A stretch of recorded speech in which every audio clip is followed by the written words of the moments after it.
Hi there, I'm Energy Green Grandpa.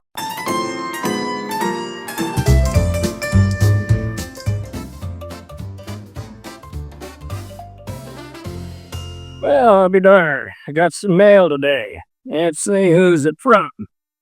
Oh, this is a mailing from my local home improvement store. Well, I wonder, I gotta see about it. This is it's kind of big. I wonder what it is. Probably an advertisement. They want to take my money.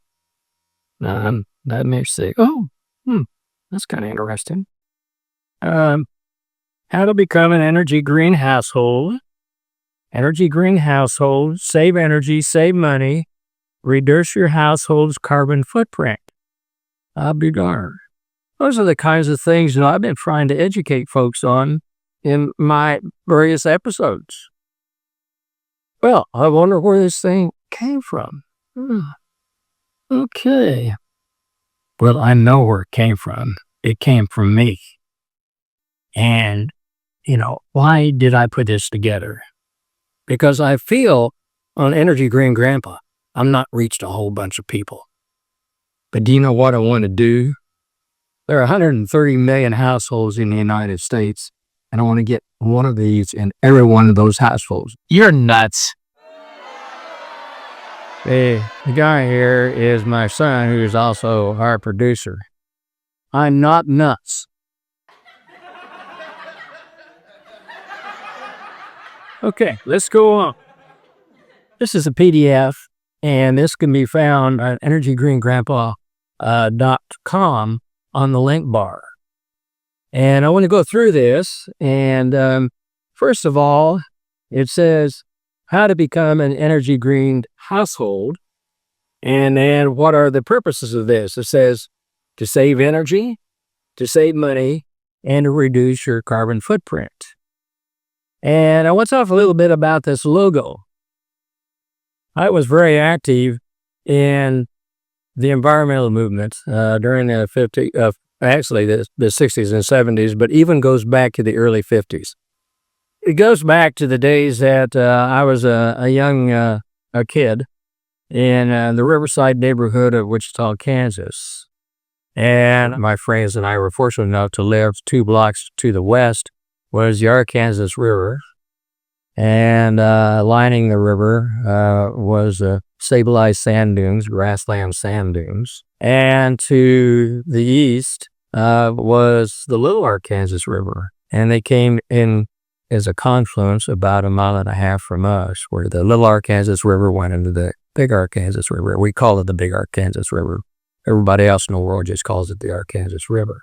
I had a cousin in Arkansas who always called it the Arkansas River. I just told him, look at the way he spelled it. It should be Arkansas, not Arkansas.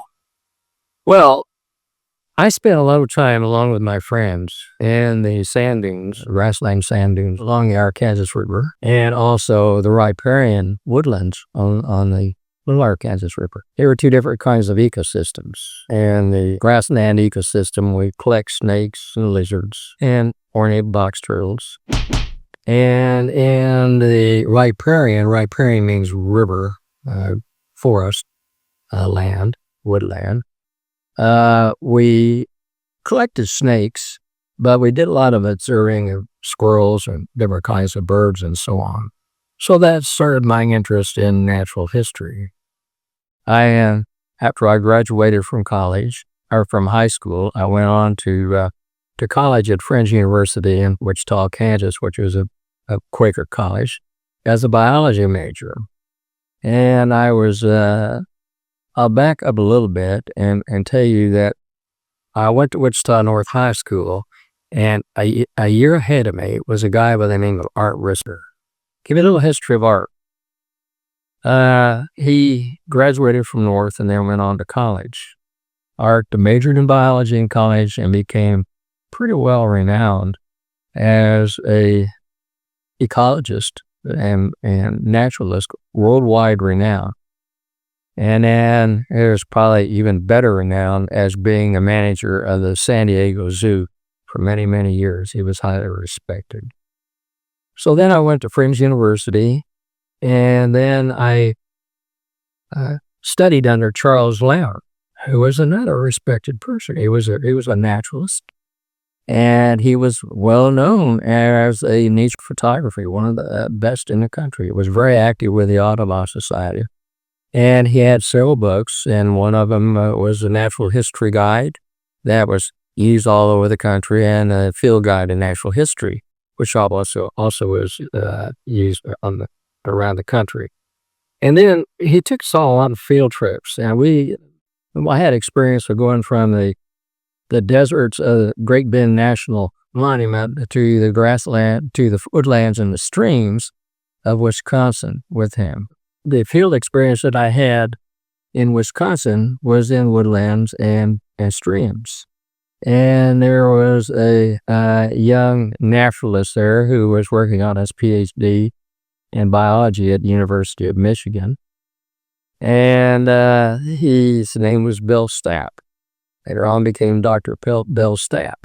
And he became the founder of environmental education. So that's a person that was, I got to know quite well. Well, I went ahead and got my master's at Wichita State University.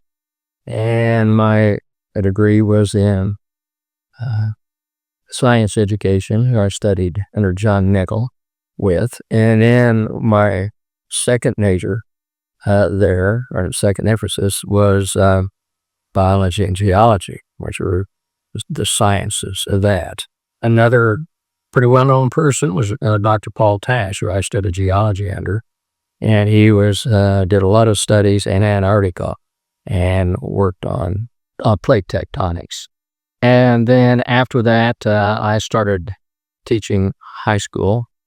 Taught in Los Angeles, but Fremont High School for 3 years, and Wichita North for another 6 years, and then also at Northeast Magnet School in Wichita.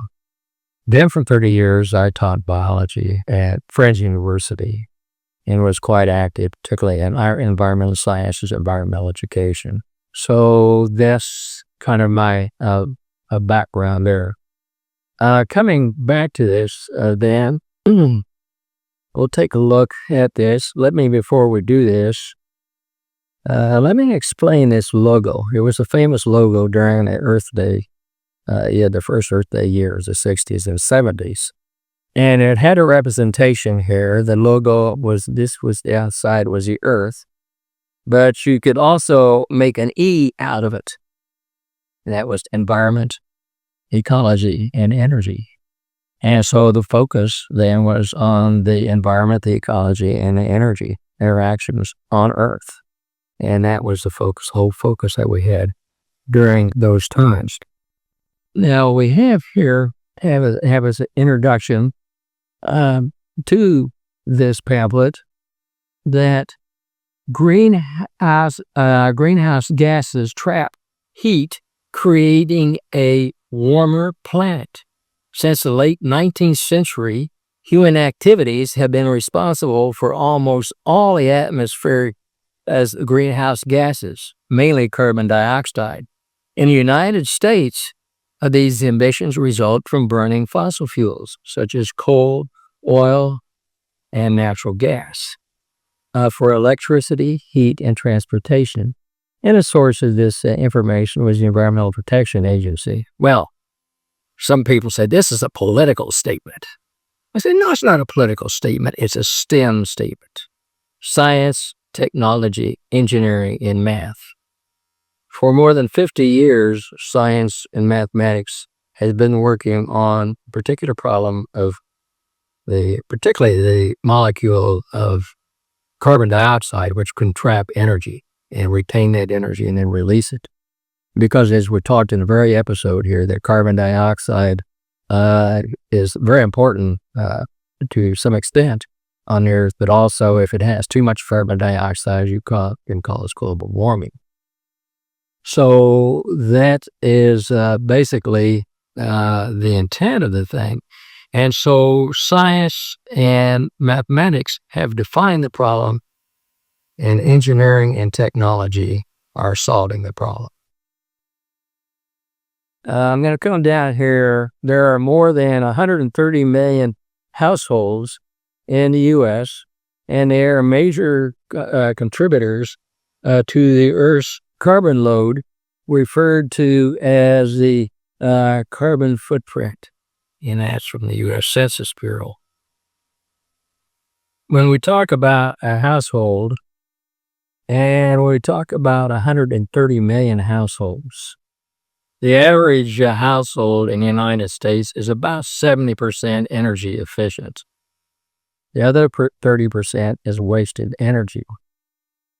And probably the major emphasis of this Energy Green Grandpa and of this booklet is to get all 130 million households in the United States to become at least 90% energy green. All right, well, let's go to the next page. Oh, by the way, I'm not nuts. Maybe.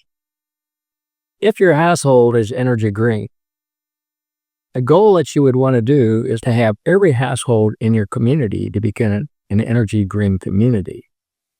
So, page is dedicated to how you would become an energy green community. And for you, when there's going to be a list of things that I'm going to be giving you here. What do you need to do to have all other households in the community be energy green? Well, there are 22 things, and I'll show you the list that you need to do to become an energy green household. And we covered most of these things in the previous episodes. Okay, so this is it in print. The goal is then to every household and every community receive this booklet, and you can have the whole community's households energy green program to have an energy green community. And moving up, you're not going to move up to 100%, but the average will move from 70% to 90%. What you need to do is become an energy green household and reduce your carbon footprint. Of the 22 tips, the first tip is your lighting in your household should be 100% LED. We talked about that in probably the very first episode that we had. And that your lights are always off in empty rooms. In other words, what you need to do is keep out an energy goblin. Kick them out of the house, okay? Or at least change their ways. Goes on to list several different things, and you can see this. This PDF, as I said, is downloadable. And you can see that there's a pretty close match to these two. On Energy Green Grandpa, there's a link to 64 tips on how to save energy and at home. And that was a lot more tips than we have here. For more information on what I just said, go to energygreengrandpa.com. And don't forget to click like, subscribe, and add comments.